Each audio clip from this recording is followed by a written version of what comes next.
Hi, good evening, student. Welcome to our study channel. You can do it. So friends, आज आपण 12th कॉमर्सचे class सुरू करत आहोत. सो आजपासून मी इकॉनॉमिक्स सब्जेक्ट घेते. सो जर इकॉनॉमिक्स सब्जेक्टमध्ये तुम्हाला जे काही आपण लेक्चर्स घेऊ त्याच्यात जे काही डाऊट्स असतील तर तुम्ही व्हिडिओच्या कमेंट्समध्ये टाका. आणि जर तुम्हाला व्हिडिओ आवडला तर नक्की लाईक अँड सबस्क्राईब करा. सो नाव आपण इकॉनॉमिक्सचं first chapter introduction to micro economics and macro economics हे चॅप्टर आज आपण स्टार्ट करतो आहे. ओके, याची थोडीशी ओळख तुम्हाला 11th स्टँडर्डला झालेली आहे. सो आता आपण 12thमध्ये बघूया, थोडं डीपमध्ये असेल micro and macro. So introduction. Micro economics and macro economics are the two main branches of modern economics. म्हणजेच एक इकॉनॉमिक्स म्हणजे पूर्ण अर्थशास्त्राला आपण एक झाड म्हणूया, ट्री म्हणूया, आणि त्याच्या दोन फांद्या आहेत किंवा दोन शाखा आहेत, त्या कोण? Micro and macro. Okay, so micro is derived from the Greek word micros. Micro हा वर्ड कुठून आला आहे? एक ग्रीक शब्दापासून, जो आहे मायक्रोज. आणि त्याचा अर्थ काय? Small or a millionth part, म्हणजे सगळ्यात लहानात लहान भाग. त्याच्यानंतर आहे micro is derived from the Greek word micros. Macro is derived from the Greek word macros which means large. Macro म्हणजे मोठा भाग किंवा ॲग्रिगेट, एकत्र असं आपण म्हणू शकतो. आणि हा सुद्धा ग्रीक शब्दापासून आला आहे, मॅक्रोज. These terms were coined by Norwegian economist Ragnar Frisch of Oslo University in 1933. Micro आणि मॅक्रोज या दोन शब्दांची सगळ्यात पहिल्यांदा इंट्रोडक्शन कोणी दिलं आहे? तर रॅग्नर फ्रिश ह्या इकॉनॉमिस्टने. ते कुठे? ओस्लो युनिव्हर्सिटीमध्ये. ओके, सो आता ह्या दोन ब्रांचेसची तर आपलं इंट्रोडक्शन झालं. सो जसं तुमच्या 10thच्या वगैरे बुकमध्ये असायचं की डू यू नो किंवा यू शुड नो एक्सेट्रा, तर तसे तुमच्या बॉक्सेस आता आपल्याला ह्याच्यात पण दिसत आहेत. सो डू यू नोमध्ये तुम्हाला रॅग्नर फ्रिश यांची ओळख दिलेली आहे. सो रॅग्नर फ्रिश अ नॉर्वेजियन इकॉनॉमेट्रिशियन. इकॉनॉमेट्रिशियन म्हणजे मराठीत त्याला आपण अर्थमिती शास्त्रज्ञ म्हणतो, आणि इकॉनॉमिस्ट म्हणजे अर्थशास्त्रज्ञ. सो हे जे रॅग्नर फ्रिश होते हे अर्थमितीशास्त्र तज्ज्ञ तर अर्थशास्त्र तज्ज्ञसुद्धा होते. was a joint winner with Jan Timbergen of the first Nobel Prize for Economics in 1969. 1969मध्ये Jan टिम्बरजेन हे सुद्धा एक इकॉनॉमिस्ट आहे, त्यांच्यासोबत त्यांना फर्स्ट नोबेल प्राइज मिळाला होता. He was a pioneer of econometrics. Econometrics म्हणजे अर्थमितीशास्त्र, आणि पायोनियर म्हणजे त्याचे जनक असं आपण म्हणू शकतो. हे अर्थमितीशास्त्राचे जनक होते. सो इकॉनॉमेट्रिक्स म्हणजे काय, नेमकं काय? सो आता त्याची डेफिनेशन त्यांनी खाली दिलेली आहे. The application of mathematical models and statistical techniques to economic data and theories. म्हणजेच इकॉनॉमिक्सची माहिती किंवा काही थिअरीज असतील किंवा काही टर्म्स असतील, त्या टर्म्स इंट्रोड्यूस करण्यासाठी हे जे इकॉनॉमेट्रिक्स असतात, इकॉनॉमेट्रिशियन्स असतात, म्हणजे अर्थमिती तज्ज्ञ, ते काय करतात? त्याच्यामध्ये मॅथ्स आणि या दोघांचा वापर करतात. म्हणजे मॅथ्सच्या काही टर्म्स यूज करतात किंवा स्टॅटिक्सच्या काही टेक्निक्स यूज करतात, आणि मग इकॉनॉमिक थिअरी सॉल्व करतात. सो त्याला म्हटलं जातं econometrics. Okay, he coin many economic terms in an article of business cycle. हे जे फ्रिश होते यांनी बऱ्याचशा इकॉनॉमिक ज्या त्यांच्या टर्म्स होत्या बऱ्याचशा त्यांनी इंट्रोड्यूस केल्या, आणि त्यांच्या बिझनेस सायकल या त्यांचा लेख आहे, त्याच्यात त्यांनी सर्वप्रथम काय केलं बघूया.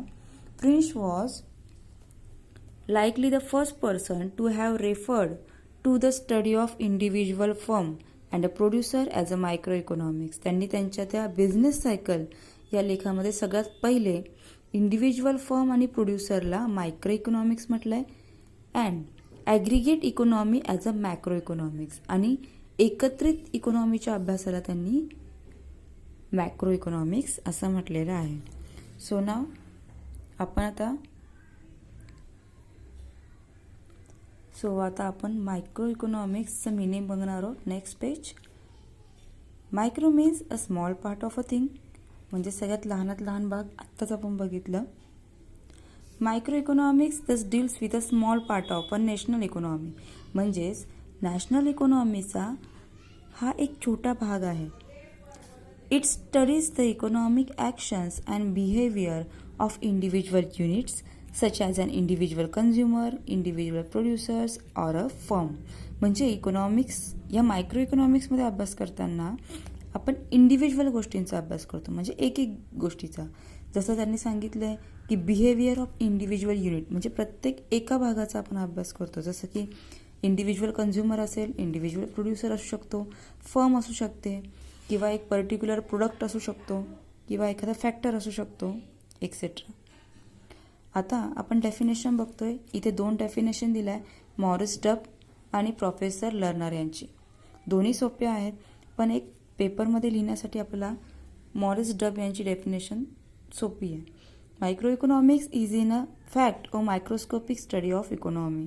मायक्रो इकॉनॉमिक्सला त्यांनी काय म्हटलं आहे की जसं तुम्ही सायन्स लॅबमध्ये सूक्ष्मदर्शिका बघितली असेल किंवा ऐकलं असेल, सूक्ष्मदर्शिकेतून आपण जो काही अभ्यास करतो तो आपल्याला डिटेल दिसतो किंवा डिटेल कळतो, है ना. त्या गोष्टीमध्ये काय आहे ते डिटेल कळतं. तसंच मायक्रो इकॉनॉमिक्समधून केलेला ॲनालिसिससुद्धा आपल्याला डिटेल कळतं, म्हणून त्याला मायक्रोस्कोपिक स्टडी असं म्हटलेलं आहे.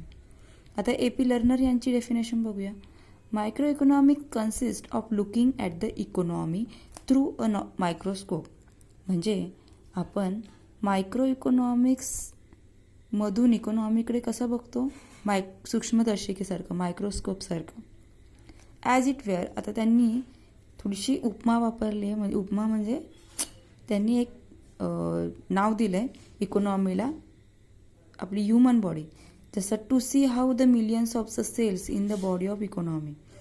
म्हणजेच आपल्या इकॉनॉमी ही जी आहे ती म्हणजे आपली बॉडी आहे, ह्युमन बॉडी, असं त्यांनी इमॅजिन केलं आहे. आणि त्याच्यात मिलियन्स ऑफ सेल्स असतात, म्हणजे भरपूर पेशी असतात जशा आपल्या शरीरामध्ये. त्याचा अभ्यास आपण मायक्रोस्कोपद्वारे करतो. त्याचप्रमाणे ह्या इकॉनॉमीचा अभ्यास करण्यासाठी ह्या इकॉनॉमिक बॉडीमध्ये सुद्धा मिलियन्स ऑफ सेल आहे. आणि त्या सेल म्हणजे कोण कोण, individual households, consumers, individual firms, producers, हे वेगवेगळ्या प्रकारे त्यांचं काम करत असतात. Play their part in the working of the whole economy organism. So ते अभ्यासण्यासाठी आपण मायक्रो इकॉनॉमिक्स या सूक्ष्मदर्शिकेचा वापर करतो, असं त्यांनी सांगितलं आहे. सूक्ष्मदर्शिका हे एक इमॅजिनेशन आहे. सो त्याप्रमाणे डेफिनेशन लिहा, आणि जर नाही लिहिता आली तर मॉरिस डब यांची डेफिनेशन प्रेफर करा. नेक्स्ट आहे स्कोप ऑफ मायक्रो इकॉनॉमिक्स. बघू मायक्रो इकॉनॉमिक्सची व्याप्ती किती आहे, म्हणजे किती काय काय आहे त्याच्यामध्ये. So scope of micro economics. Theory of product pricing. First आहे थिअरी ऑफ प्रोडक्ट प्राइसिंग, म्हणजे वस्तूच्या किमतीची थिअरी. Factor pricing. फॅक्टर्स म्हणजे रेंट, वेजेस, इंटरेस्ट, प्रॉफिट, याचं हे सगळे तर रिटर्न्स दिलेले आहेत. Factors land, labour, capital and entrepreneur. Okay. After that theory of economic welfare, म्हणजे ओव्हरऑल जे काय वेलफेअर आहे इकॉनॉमीचं त्याची थिअरी. सो ह्याच्यामध्ये 2 पार्ट आहे. प्रोडक्ट प्राइसिंगमध्ये डिमांड अँड सप्लाय. ह्याच्यात फॅक्टर्स आहेत, फॅक्टर्सचे रिटर्न्स दिलेले आहेत त्यांनी, rent, wages, interest and profit. आणि ह्याच्यामध्ये 3 पॉईंट आहे. Efficiency in production, efficiency in consumption, overall economic efficiency. Okay. So आता आपण प्रत्येक पॉईंट डिटेलमध्ये बघणार आहोत. So theory of product pricing.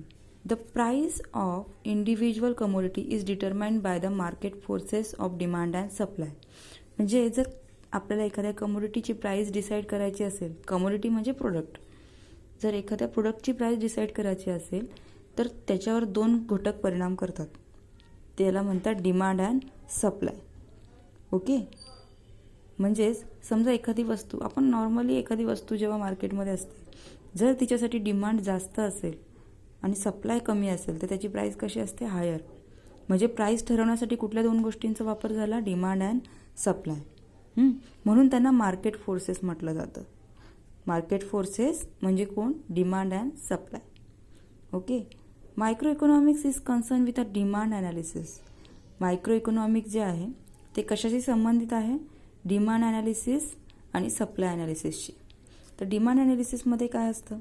Individual consumer behaviour, म्हणजे इंडिव्हिज्युअल कन्झ्युमरशी रिलेटेड सगळ्या गोष्टी, म्हणजे त्याच्या डिमांडशी रिलेटेड सगळ्या गोष्टी ह्या इंडिव्हिज्युअल कन्झ्युमर बिहेवियरमध्ये आपण स्टडी करणार. फॉर एक्झाम्पल कन्झ्युमरची टेस्ट असेल, कन्झ्युमर प्रेफरन्स असेल, त्याचा इन्कम असेल, etcetera etcetera. After that supply ॲनालिसिसमध्ये आपण स्टडी करतो इंडिव्हिज्युअल प्रोड्युसर्सचं बिहेवियर. इंडिव्हिज्युअल प्रोड्युसर बिहेवियरमध्ये आपण प्रोड्युसरची प्रोडक्शन कपॅसिटी असेल किंवा प्रोडक्टचे टाईप्स असतील किंवा त्याचं लोकेशन असेल, एक्सेट्रा एक्सेट्रा पॉईंट आपण स्टडी करतो. आफ्टर दॅट आहे factor pricing. In micro economics land, labour, capital and entrepreneur are the factors are the contribute to the production process. आपल्याला माहिती आहे कुठल्याही प्रोडक्टसाठी प्रोडक्शन सुरू करायचं असेल तर 4 गोष्टी इफेक्ट करतात: land, labour, capital and entrepreneur. Okay. So land म्हणजे कुठलं प्रोडक्शन करताना सगळ्यात पहिले जमीन पाहिजे, तेव्हाच तुम्ही कंपनी उभारू शकता. त्याच्यानंतर लेबर पाहिजे तिथे काम करण्यासाठी. आफ्टर दॅट कॅपिटल हवं आहे. कॅपिटलमध्ये मनी सगळ्यात मोठा भाग, म्हणजे जेव्हा तुम्ही इन्व्हेस्टमेंट कराल तेव्हा कुठेतरी तुमची कंपनी उभी राहील. अँड एंट्रीप्रिनर म्हणजे जो कोणी या कंपनीला हँडल करेल, मॅनेज करेल, तो म्हणजे एंट्रीप्रिनर. सो ह्या 4 गोष्टींशिवाय कुठलीही कंपनी किंवा प्रोडक्शन सुरू होणार नाही. मग मायक्रो इकॉनॉमिक्सच्या स्टडीमध्ये सुद्धा आपण या 4 गोष्टींचा अभ्यास करत असतो. त्याला थिअरी ऑफ फॅक्टर प्राइसिंग असं म्हणतात. तर याच्यामध्ये micro economics helps the determining the factors rewards for land, labour, capital, entrepreneur in the form of rent, wages, interest and profit respectively. So याच्यामध्ये मायक्रो इकॉनॉमिक्स काय मदत करतं? तर ह्या ज्या फॅक्टर्स आहेत, हे जे 4 फॅक्टर्स आहे, यांचे रिवॉर्ड्स म्हणजे यांचे रिटर्न्समध्ये जे काय आपल्याला मिळतं, रेंट, वेजेस, इंटरेस्ट किंवा प्रॉफिट, त्यांचं डिटर्मिनेशन म्हणजे ठरवण्यासाठी की लँडचं रेंट किती असेल किंवा लेबरचे वेजेस किती असतील किंवा मग कॅपिटलचं इंटरेस्ट किती असेल किंवा एंटरप्रिनरला प्रॉफिट किती होऊ शकतं, हे सगळं डिटर्मिनेशनसाठी आपण मायक्रो इकॉनॉमिक्सचा वापर किंवा मदत होते. After that theory of economic welfare. Theory of welfare basically deals with efficiency in the allocation of resources. Efficiency in the allocation of resources म्हणजे काय? की ही थिअरी ऑफ वेलफेअर्स कशाशी संबंधित आहे? तर ॲलोकेशन ऑफ रिसोर्सेस म्हणजे आपण म्हणतो ना रिसोर्सचा वाटप. व्यवस्थित प्रत्येक रिसोर्स हा प्रत्येक ठिकाणी, प्रत्येक डिपार्टमेंटला त्याचा व्यवस्थित वाटप झाला पाहिजे. आणि एफिशियन्सी म्हणजे कार्यक्षमता. जितकं एफिशियंट तुम्ही ॲलोकेशन करणार तितकं त्याचा फायदा चांगला होणार. ओके. आता फॉर एक्झाम्पल आपण घेऊया, समजा एक कंपनी आहे, त्याची 3 प्रोडक्ट प्रोडक्शन करतात, ए, बी अँड सी. एसाठी मार्केटमध्ये डिमांड समजा 70% आहे, बीसाठी डिमांड आहे फक्त 10%. ठीक आहे. बीसाठी डिमांड आहे 10% आणि मग सीसाठी किती झाला? 20%. सो सगळ्यात जास्त डिमांड कोणाला आहे? एला. सो आपण रिसोर्स अलोकेशन ऑफ रिसोर्स करताना याची काळजी घेणार की एसाठी कुठलीही गोष्ट कमी नको पडायला किंवा ए या प्रोडक्टमध्ये काहीही कमी नाही झाली पाहिजे, त्याचा पूर्ण डिमांड वसूल झाला पाहिजे, तेव्हाच आपल्याला हवं तेवढं प्रॉफिट मिळवता येईल. यालाच म्हटलं जातं एफिशियन्सी, की पाहिजे रिसोर्सची गरज जिथे जास्त आहे तिथे तो रिसोर्स प्रोव्हाइड झाला पाहिजे. आफ्टर दॅट आहे, आता ह्याच्यामध्ये इकॉनॉमिक वेलफेअरमध्ये आपण 3 पार्ट बघितले मगाशी चार्टमध्ये: efficiency in production, in consumption and overall economic efficiency. So first, efficiency in production. Efficiency in production means producing maximum possible amount of goods and services from the given amount of resource. तुमच्याकडे जेवढा resource आहे त्याच्यामधून तुम्ही जास्तीत जास्त goods and services provide केलं पाहिजे कन्झ्युमरला, तेव्हाच तुम्हाला त्याच्यातून जास्तीत जास्त प्रॉफिटही मिळेल आणि मॅक्झिमम सॅटिस्फॅक्शनही मिळेल कन्झ्युमरला. आफ्टर दॅट आहे efficiency in consumption. Efficiency in consumption means distribution of produced goods and services among the people for consumption in such a way as to maximise total satisfaction of the society. म्हणजे गुड्सचं distribution अशा प्रकारे झालं पाहिजे की ज्यामधून सोसायटीला जास्तीत जास्त सॅटिस्फॅक्शन मिळालं पाहिजे. म्हणजे जिथे गरज असेल तिथे तुमचे गुड्स हे पोचलेच पाहिजे, त्या तिथल्या लोकांना कन्झम्पशन झालंच पाहिजे. After that overall economic efficiency, it means the production of those goods which are most desired by the people. अशा गोष्टींचं प्रोडक्शन करा किंवा अशा वस्तूंचं प्रोडक्शन करा ज्या वस्तूंना जास्त डिमांड आहे किंवा लोकांकडून त्याची मागणी जास्त आहे, desired by people. After that micro economics theory shows under what condition this efficiency are achieve. आता या मायक्रो इकॉनॉमिक्स थिअरीमध्ये आपण ह्याच्यात काय अभ्यासणार आहोत की ही जी काय ओव्हरऑल इकॉनॉमिक एफिशियन्सी आहे किंवा वरच्या आपण जेवढ्या एफिशियन्सी बघितल्या त्या आपण कशा मिळवू शकतो, तर त्याच्यासाठी आपल्याला हेल्प करते micro economics. Thus, the focus of microeconomics is mainly confined to price theory and resource allocation. सगळ्यात जास्त फोकस असतो मायक्रो इकॉनॉमिक्सचा प्राइस आणि रिसोर्स अलोकेशन या दोन गोष्टींवर. It does not study the aggregate relating to the whole economy. आपण micro इकॉनॉमिक्समध्ये ॲग्रिगेट या शब्दाचा वापर तो होतच नाही, आपण इंडिव्हिज्युअल या शब्दाचा वापर करतो. म्हणजेच एकत्रित अभ्यास नाही तर इंडिव्हिज्युअली ह्याच्यात आपण ॲनालिसिस करत असतो. सो इथे आपण ॲग्रिगेट स्टडी करत नाही. This approach does not study national economic problem such as unemployment, poverty, inequality of income etcetera. म्हणजे हे जे प्रॉब्लेम्स आहेत हे मॅक्रो इकॉनॉमिक्सचे आहेत. सो ह्याच्यात आपण ते स्टडी करत नाही. Theory of growth, theory of business cycles, monetary and fiscal policies are beyond the limits of micro economics. ह्या ज्या वरच्या थिअरी आपण आत्ता ऐकल्या की theory of growth, business cycle किंवा मॉनिटरी फिस्कल पॉलिसी या मायक्रो इकॉनॉमिक्समध्ये स्टडी करता येण्यासारख्या नाही आहेत. सो त्याचा स्टडी इथे होत नाही. सो आज हा पार्ट आपण इथपर्यंत संपूया. नेक्स्ट लेक्चरमध्ये आपण फीचर्स ऑफ मायक्रो इकॉनॉमिक्सपासून पुढे स्टडी करणार आहोत. So thank you.